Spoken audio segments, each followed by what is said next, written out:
everyone, welcome back to the channel. This is going to be a little bit of a different video today.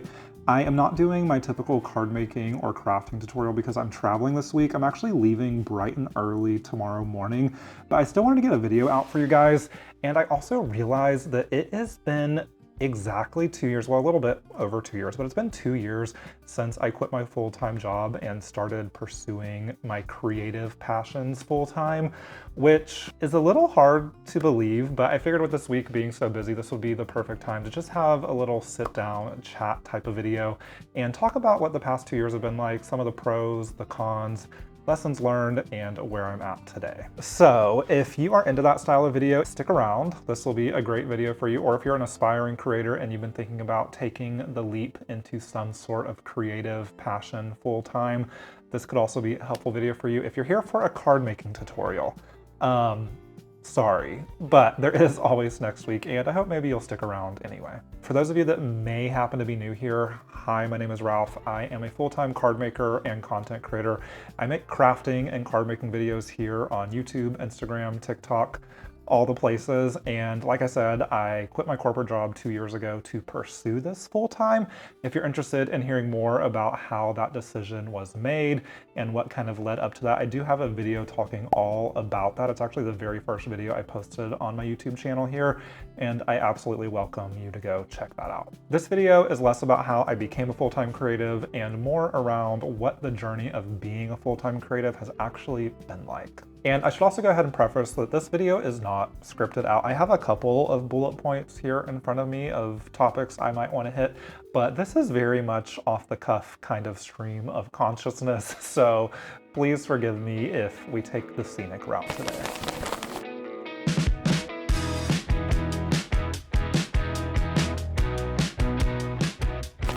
So let's talk a little bit about the positive things, the pros of being a full-time creative, at least in my experience. Keep in mind, this is all my experience. I'm not saying how anyone else is feeling. But by far the biggest pro in my experience is just the autonomy that you get by working for yourself. And I'm fortunate, I think, sometimes I wish I had more help, but I'm fortunate that it's just me. I have no employees or assistant or anyone working under me. So truly it is a one-man operation doing all of the crafting, all of the content, all of the events, all of everything. It's all on me, which is a little stressful at times, but I also don't answer to anyone. I have no boss that I have to keep happy. I have no employees that I have to worry about keeping fed and keeping food on their table. It's really just me. And as someone who is pretty independent by nature and a little bit strong-willed, if I'm being honest, this type of working environment I find works really well for me. And yes, that's obviously true for the big things, but it comes down to all of the little things too. For instance, I joined a gym recently, and my preferred time to go for the class that I want to go to is from 8:10 a.m. to 9:10 a.m., which, you know, not a big deal, whatever. But if I was working a 9 to 5, I couldn't go to that, which I know is such a minor, small thing, but all of those little, small, minor things really add up. And working for yourself and being a solopreneur just gives you this newfound freedom that you just don't get working a 9 to 5. By the way, y'all, I am filming in front of a window today, and it's a little cloudy out, so forgive me if the light keeps going in and out. Like I said, this is a very casual video today. The second pro that I want to talk about is a little general and vague, but I feel like has a lot of small examples. And that's just that I feel like I've had so many cool, unique experiences that I never would have imagined and definitely never would have obtained if I weren't doing what I'm doing. For instance, it still blows my mind a lot of times when I think about the caliber of brands that have reached out wanting to work with me. People like Sony, Lenovo, Lexus, Microsoft, Meta.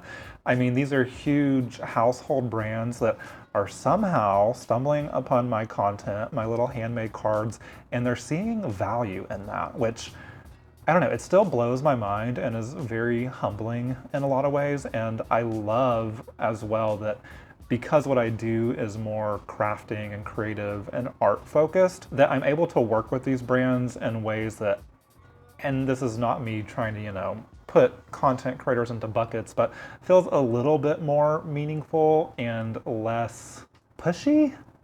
I don't know. That doesn't feel right either, because I don't I don't think all influencers are pushy either.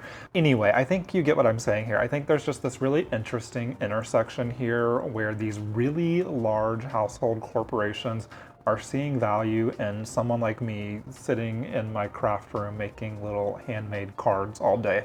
And it blows my mind, and it's really cool. It's cool. And in that same vein, I've been able to experience so many unexpected, random, cool events that, again, just kind of pop out of nowhere.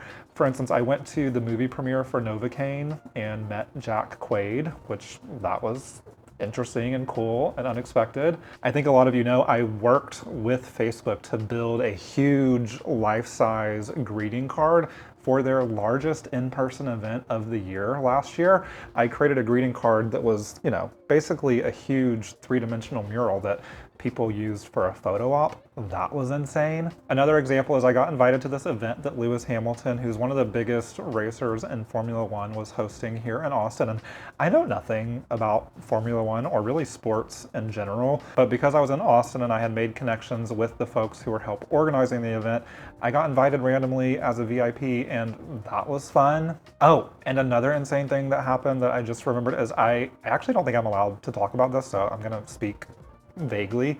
I got to meet with the executive staff of one of the largest social media platforms in the world and met the CEO of said platform just because he wanted to get my feedback. I mean, it wasn't just me, it was me and like 10 other creators. We got invited in to chat with them, and that was insane.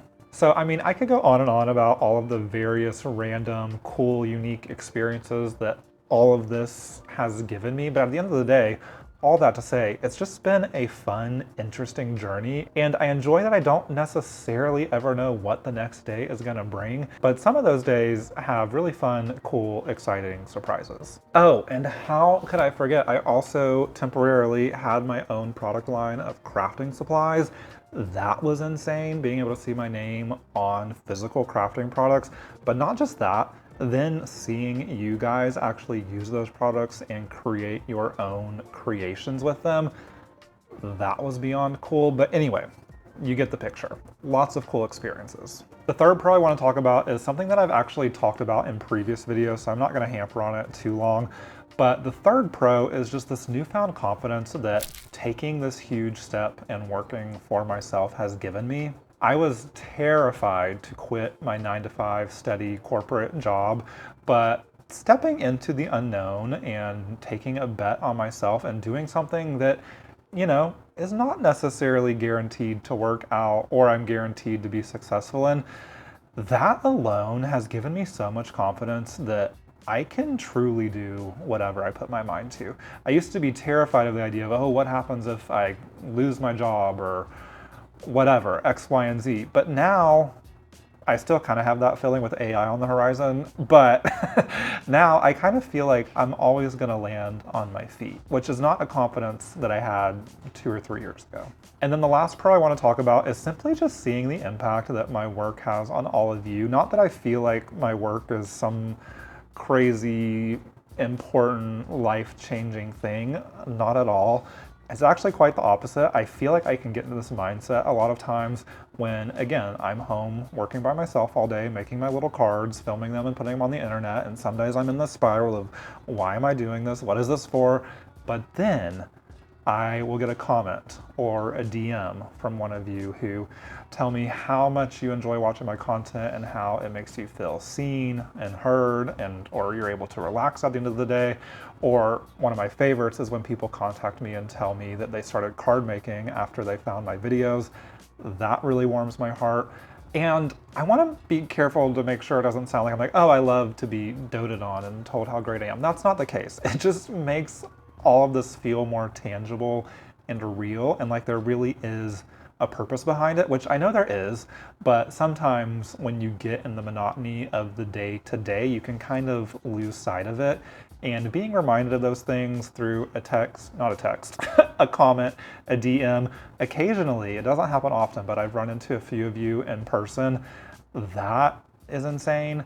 And yeah, it just helps me remember why I'm doing this. All right, so those were the pros, and yes, there are plenty of more, but I'm trying not to make this video be terribly long, but let's go ahead and move on to some of the cons.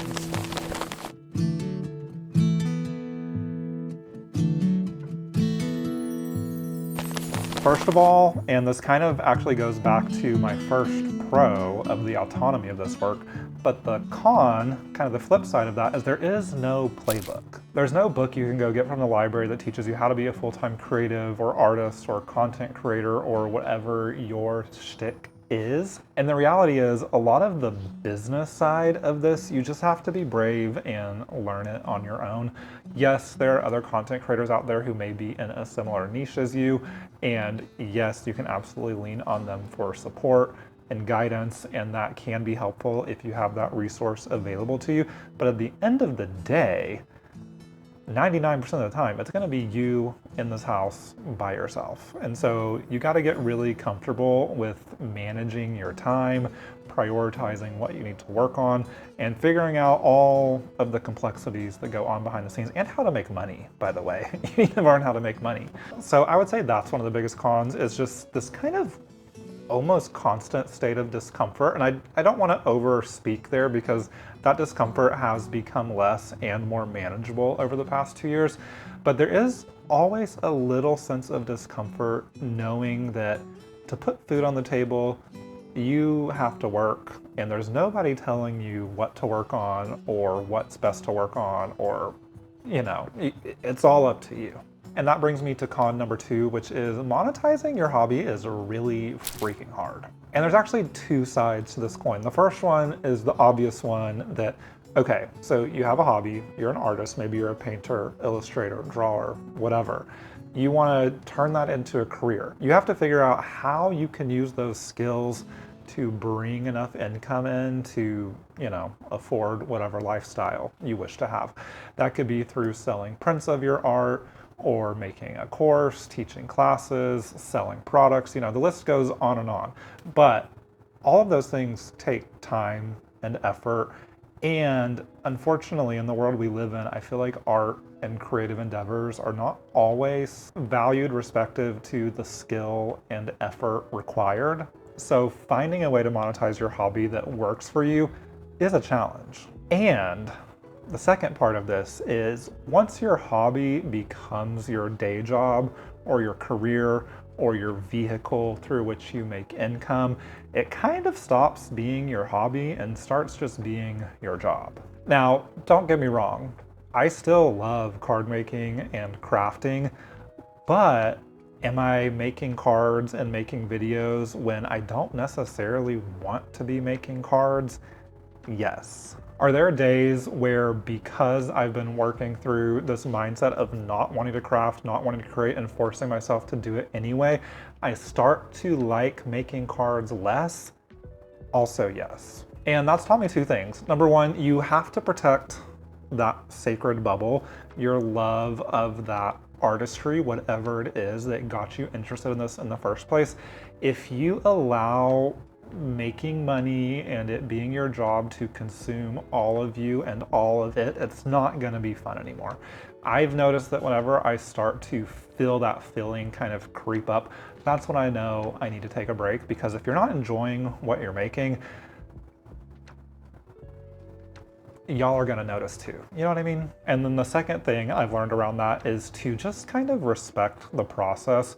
As a creative person, you're inevitably gonna have ebbs and flows, seasons where you're feeling a lot more creative and productive, and seasons where maybe you're not. And I think just accepting that that is the process goes a long way, so that when you're in those seasons of high productivity and you're feeling really creative, you can really feel grateful for that season and almost keep churning out more. And then in those seasons where you're maybe feeling a little bit lower, you can cut yourself some slack and tell yourself, hey, this is part of the process.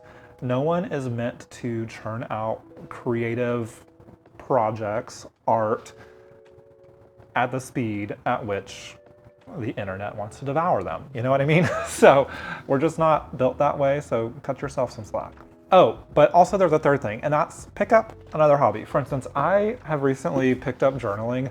I have discovered I absolutely love journaling. I started out with doing junk journaling, you know, making like pretty pages and stuff, and I still do that, but a lot of times I just enjoy sitting down and writing about life, my feelings, whatever. And that's become a really good secondary kind of hobby and creative outlet for me. So if you can, I would recommend maybe finding a hobby that you don't necessarily want to be your main stream of monetization. Con number 3, this one's pretty straightforward. It's incredibly lonely, or at least it can be. And I feel like I've already mentioned this inadvertently a couple times throughout this video. Working from home as a creative content creator by yourself gets very lonely. My advice is get out of the house as much as you can. Also, if you can, make friends who are in a similar space. Even if they don't live in your city, you can at least DM or text and talk about what you're doing. But yeah, I think there's just a big difference between working remote from home and working for a company where you are communicating and messaging and in meetings with employees all day, coworkers, versus working remote from home by yourself, for yourself, and you have no coworkers. Very different things. So if you're thinking of stepping into this line of work, just make sure that you have a strong support system around you and you're getting your social battery filled elsewhere. The fourth major con is that metrics rule everything in the world of social media. And if you're a creative and you're planning to use social media as part of your business, if not the majority of your business, your metrics are going to be really important. And I'm talking about things like views, likes, engagement, you know, all of the stuff that makes me want to throw up a little bit when I think about it, because it feels so antithetical to what we are producing, right? As a creative, you are wanting to create art and things that inspire and make people feel things. That doesn't always necessarily go in hand with things that get a lot of views and a lot of attention and chatter and blah, blah, blah. But if you want to get paid or noticed or find people to sell your artwork to, those are the things that you need. And social media is different than a lot of jobs in the fact that pretty much everything can be tracked and measured. I mean, every single piece of content you post, there's so much data around it. I mean, I think some of you who maybe don't do social media as seriously would be shocked just how important metrics are in this industry. I mean, yes, there's the vanity metrics that everyone sees, right? The views and the likes and things like that. And those are obviously important and a lot of times factor into the brands that you can work with and how much you're getting paid, how much exposure you're getting. Are you able to bring in new customers? Are you know, all of those things. But it goes down to even more than that. I mean, if you go onto the back end in YouTube, for instance, you can literally see the data of when people watch your videos, where in the video they're dropping off, like at the 30-second mark, are people clicking away? Are they exiting out? And you can analyze all of this stuff and get really in your head about it. And all of that stuff is good, right? From a business perspective, you shouldn't ignore the data if this is your job. But you also have to be careful not to let it eat you alive and start playing the comparison game. And the crazy thing too about being a creative on social media is that the videos we upload, not that, you know, other people's videos don't take a lot of work. Everyone who's a content creator, it takes so much work, y'all. If you've never tried making a video for social media, I promise it takes a lot more work than you think. But those of us who are creating, and I hesitate to call myself art pieces, but you know, you might be a more fine artist here. Those of us who are creating pieces of art or work for those videos, and then we're making a video out of it, it's a lot of work, y'all. And the thing is, it doesn't really matter how big you are. Obviously, yes, if you're, you know, a Mr. Beast or someone like that, there's a ton more work going into your videos. But like, there's not necessarily a ton of difference between someone with 1,000 subscribers and 100,000 subscribers. The work they're putting in is probably not that different. And so it can be discouraging, especially as a smaller creator, to know that you're doing just as much work as the big guys and the return is not necessarily the same. Does that make sense? But that's kind of what I'm talking about, is like, it's easy to get absorbed by the numbers, and you just gotta take them in and let them go. Oh gosh, y'all, I'm beginning to question if I should have made this video. This stream of consciousness, I don't know if it's making any sense, and I kind of feel like I'm just complaining. I promise I'm not here to complain. I'm trying for this video to be helpful and insightful and give you a peek behind the curtain, and hopefully it's making some sense.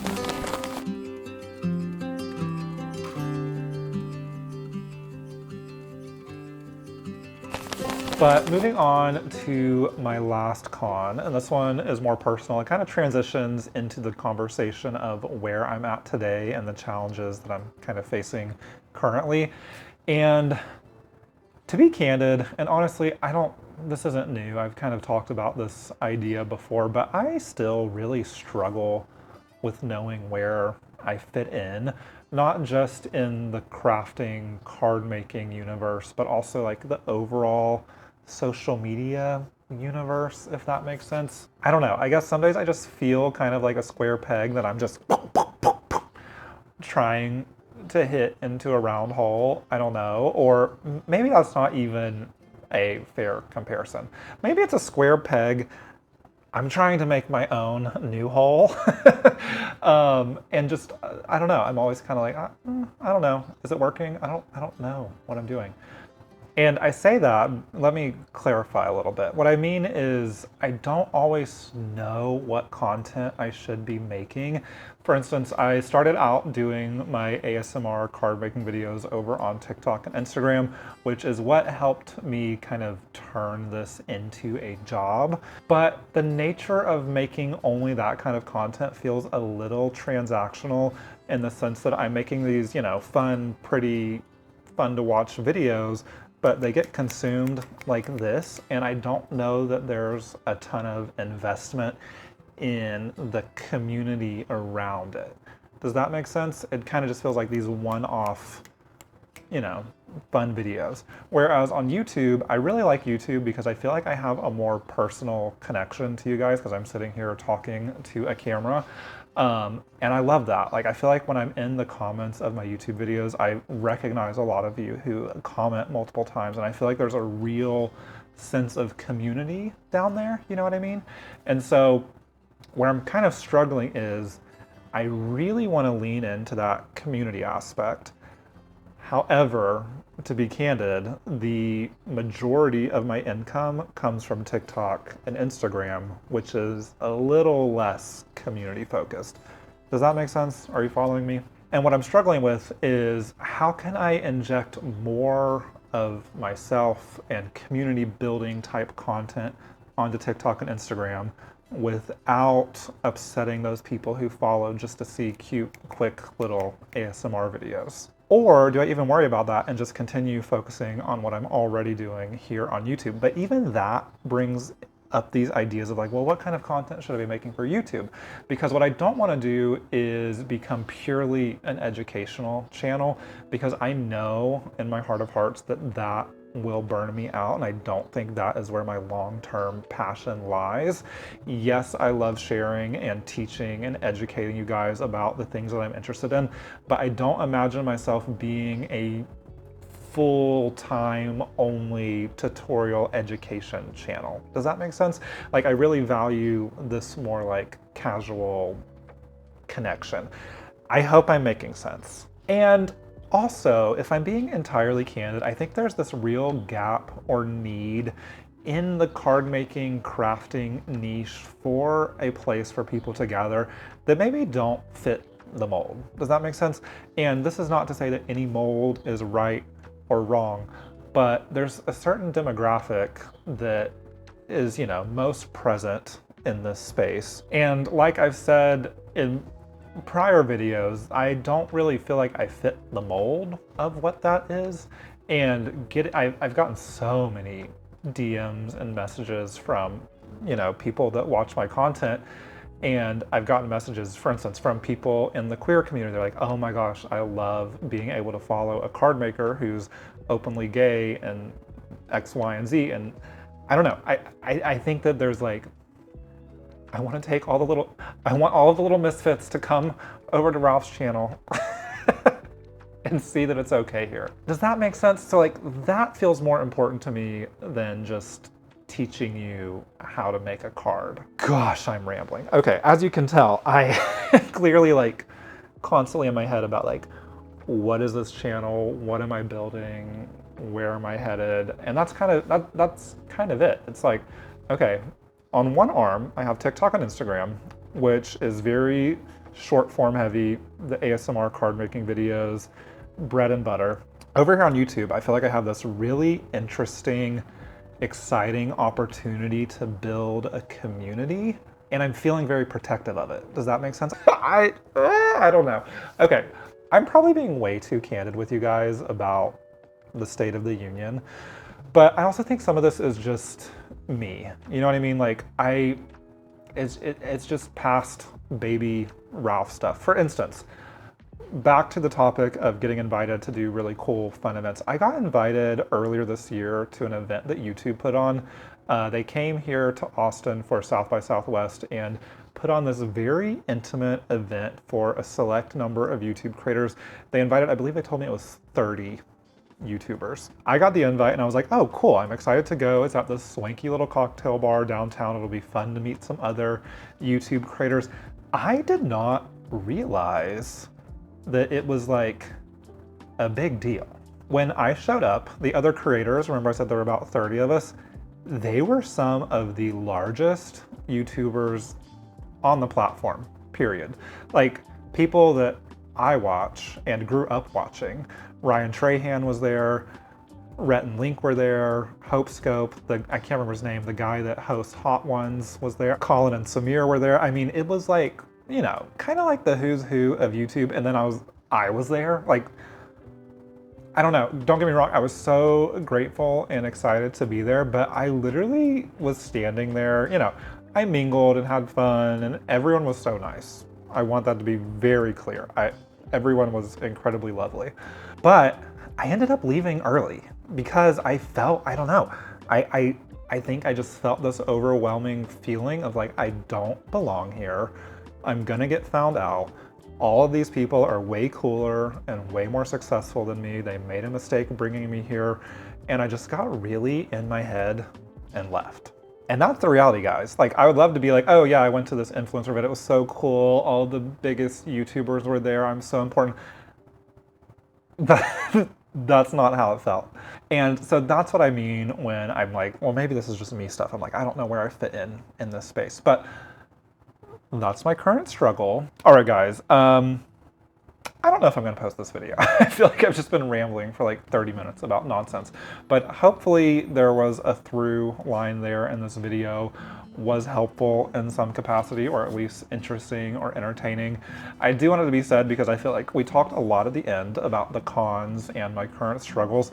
Overall, the past 2 years have been absolutely wonderful. All of those pros far and away exceed any of the cons that I mentioned. I am so grateful and so fortunate that I've even gotten to experience this journey of working for myself, and even more so working for myself and doing something creative and good for the world. I mean, I could not ask for more, and I would take all of these cons any day to be able to experience that.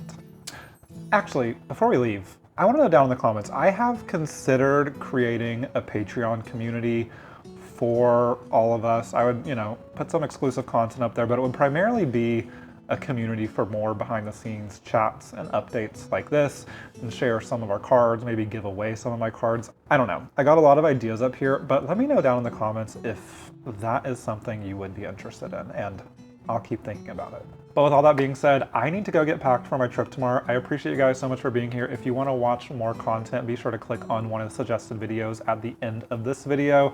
Thank you so much for being here, and I will catch you on the next one. Bye, y'all.